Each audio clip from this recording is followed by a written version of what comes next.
the 5 biggest problems with walking and how to fix them.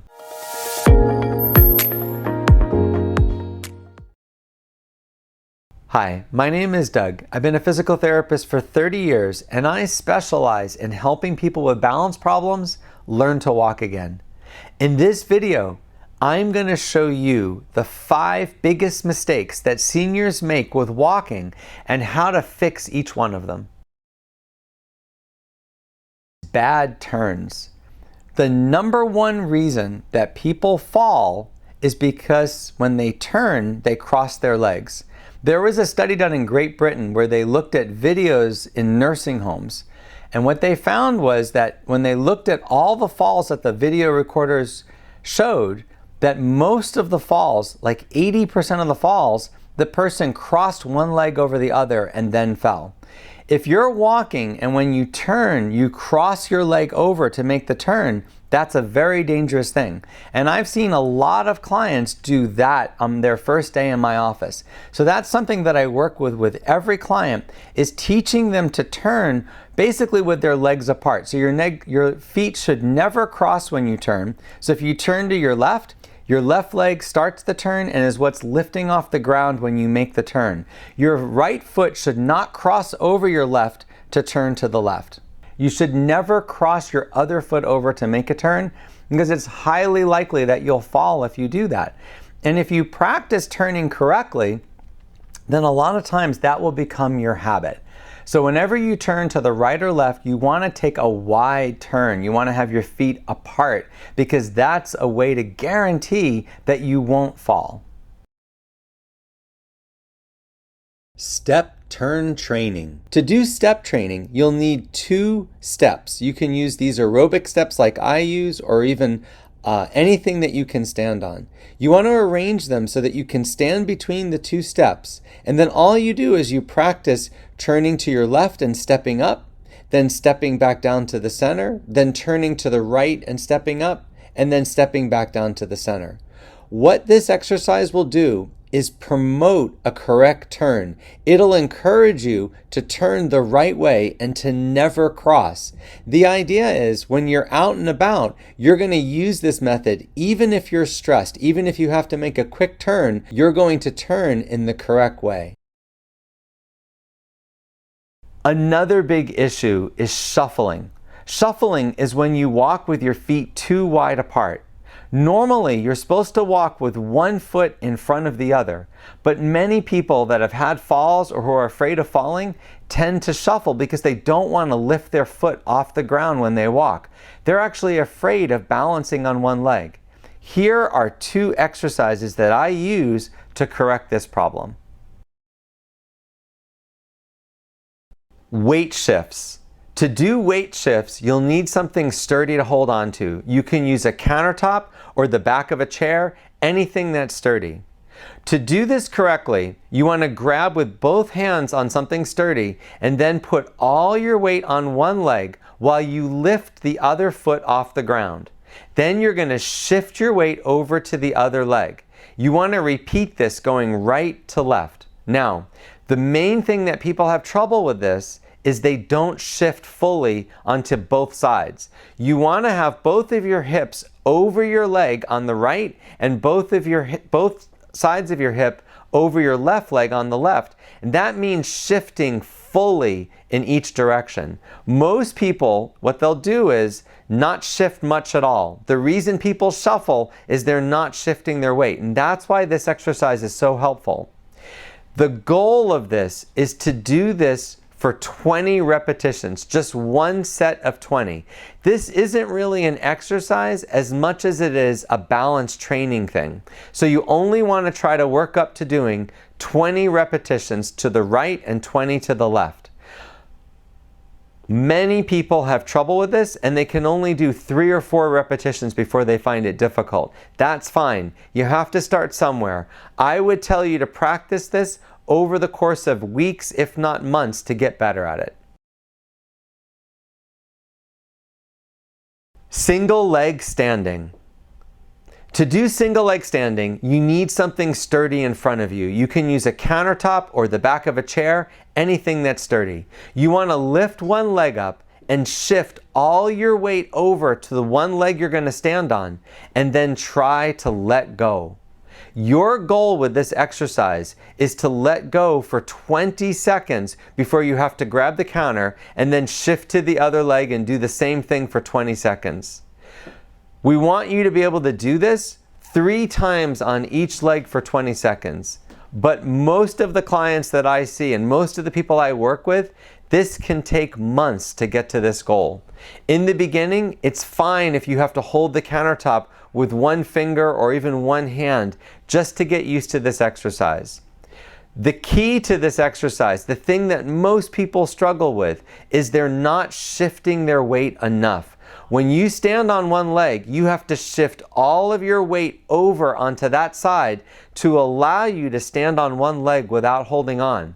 So if you find that you're having to grab the countertop, you're probably not shifting all your weight over. That's the key to this exercise. I find that people take doing this every single day, sometimes twice a day, for 4 to 6 weeks before they really see an improvement and can balance on one leg. Walking with a slight bend in the knee. Whenever you walk, whenever you step forward and put weight on one leg, your knee should not be hyperextended. Some people call this stiff leg walking, and you commonly see it with people that are fearful of falls or who are afraid of putting all of their weight on one leg. Normally when you walk and your heel hits the ground, your knee needs to be between a 5 and 15 degree bend. Whenever you take a step forward and your heel hits the ground, your knee should be at a 5 to 15 degree bend. This is considered a normal walking posture. The reason for the bend is that you want to be able to quickly react if the ground is uneven or if you're surprised by something in front of you. If your knee is slightly bent, it's a lot easier to shift your weight to the other leg and adjust your walking. If your knee is straight or hyperextended, you must first unlock your knee in order to adjust, but also you're putting a lot more pressure on your joint and especially your meniscus, which over time can lead to problems and even arthritis. Ideally, you should only walk with a slight bend in your knee. Step up with knee bent. To do this exercise, you'll need 2 things. You'll need a countertop nearby just for safety, but you'll also need something to step onto. I'm using an aerobic step. To do the exercise, you want to step forward with one leg stepping up onto the step, but as your weight goes on the step, you have to keep your knee in a bent posture. You don't want to hyperextend your knee when you shift your weight onto the step. You then want to bring the other leg up onto the step and immediately step back onto the ground with both feet, and then step up with the other leg. You'll want to alternate right leg and left leg. Each time you step up on the step, you want to be very aware that your knee is not hyperextending. So you want to maintain that knee bend as you step your weight onto the step. You want to repeat this for 5 minutes every day until you've noticed an improvement in your walking posture. Tandem walking. Whenever you walk, your feet should fall one in front of another. If there were a line down the path that you're walking on, your feet should fall on either side of the line, basically one foot falling almost exactly in front of the other foot.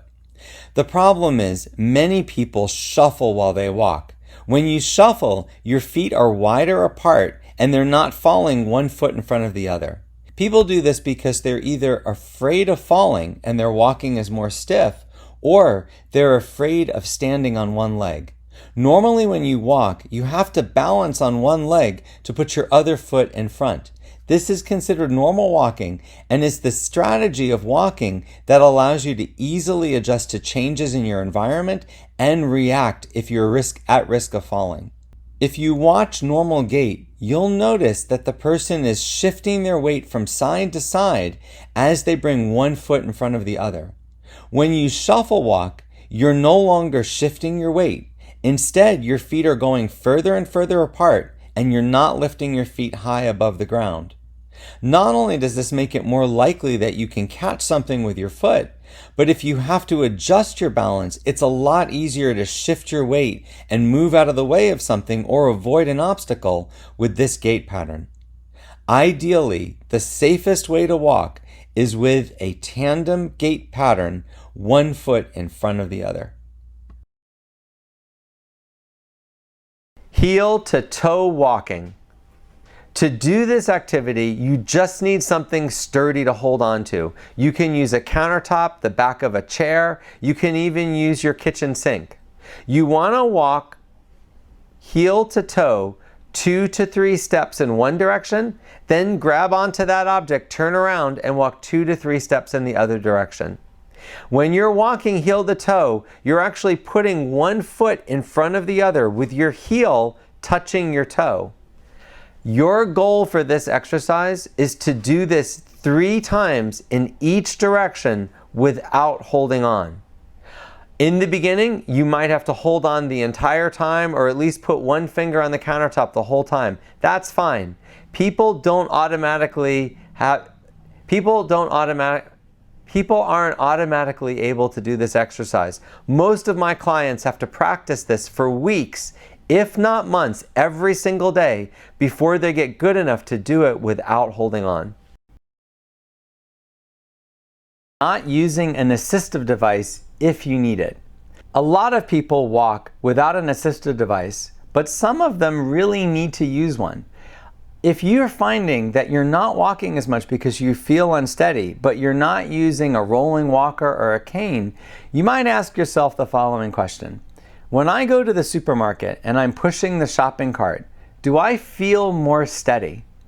If you feel more stabilized, more safe, more balanced when you're pushing a shopping cart than when you're not, then you probably need a rolling walker or a cane. And I know a lot of people might smile when I say that. Some folks might get upset, but it's true.